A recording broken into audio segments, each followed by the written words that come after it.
Bonjour tout le monde. Aujourd'hui, je vais vous expliquer comment le Canada est devenu un pays. On va parler de la Fédération canadienne, du Dominion, du partage des pouvoirs et de l'agrandissement du pays. Allez, c'est parti. Avant 1867, le Canada n'était pas un pays.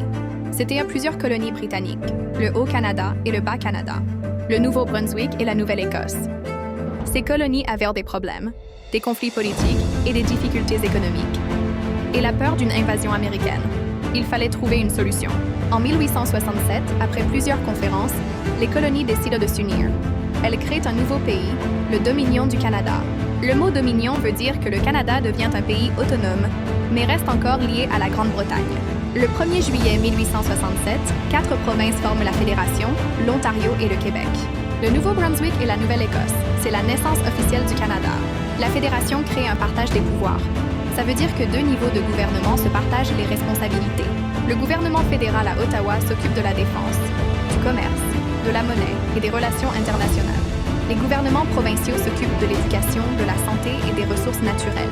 Ce système permet de mieux organiser le pays. Après 1867, d'autres territoires et provinces se joignent au Canada. Le pays s'agrandit petit à petit.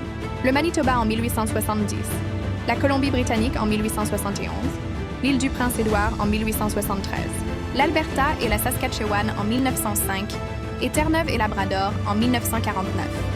Le Canada devient un pays immense, d'un océan à l'autre. Et voilà, la Fédération canadienne, c'est l'histoire de la création d'un pays, du partage des pouvoirs et de l'agrandissement du Canada pour devenir ce qu'il est aujourd'hui. Mais avant tout ça, il y a eu des moments vraiment tendus. Vous avez entendu parler des rébellions des Patriotes de 1837 et 1838?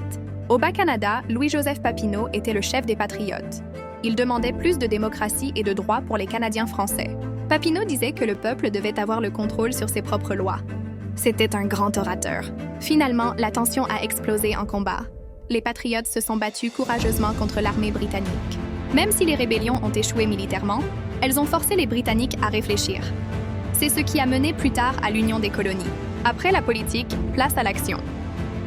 Vers la fin du 19e siècle, le Canada change de visage avec l'industrialisation. C'est le passage de la ferme à l'usine. Les villes comme Montréal grandissent vite. On construit des usines de textiles, de chaussures et de métal. C'est l'époque de la vapeur et du charbon. Le grand moteur de tout ça, c'est le chemin de fer. Il permet de transporter les marchandises et les gens d'un bout à l'autre du pays en un temps record. Entre 1871 et 1901, les villes explosent. C'est l'urbanisation. Les ouvriers travaillent dur dans les secteurs du textile et du bois, mais pour se protéger, ils créent les premiers syndicats. Le pays veut s'étendre. On construit un immense chemin de fer vers l'ouest pour encourager la colonisation de ces nouvelles terres. Mais ces terres étaient déjà habitées. Les Métis se révoltent en 1869 et 1885, avec Louis Riel, pour défendre leurs droits face à l'arrivée des colons. Pour les peuples autochtones, c'est un bouleversement total. Ils voient leur mode de vie transformé et sont poussés vers des réserves. C'est une partie plus complexe de notre histoire.